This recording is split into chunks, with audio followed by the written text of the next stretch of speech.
Avtomatlashtirish yoki tizimlashtirish, dastur yoki tizim. Bu ikkisi bir xil narsami? Ko'plab do'stlarimiz bu ikki atamani bir xil ma'no beradi deb o'ylashadi va bu haqida biz sizlarga ma'lumot beramiz. Tizimlashtirishni biznes misolida tushuntirishga harakat qilaman. Aytaylik, siz ishlab chiqarish faoliyati bilan shug'ullanasiz. Xomashyo kirimidan tortib tayyor mahsulot sotuvigacha bo'lgan jarayonlarning barchasida sizning xodimlaringiz qaysi bir xodim nima vazifa bajarishi kerakligi va qaysi etapdan keyin qaysi jarayonlar amalga oshishligi aniq belgilab qo'yilgan bo'lsa, mana bu tizim deb ataladi.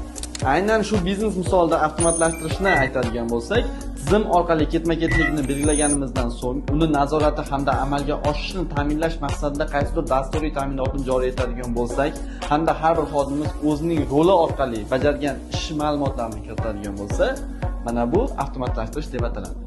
Umumiy holatda xulosa qiladigan bo'lsak, tizim va dastur yoki tizimlashtirish va avtomatlashtirish bu bir-biri bilan uzviy bog'liq jarayon, lekin bitta narsa emas.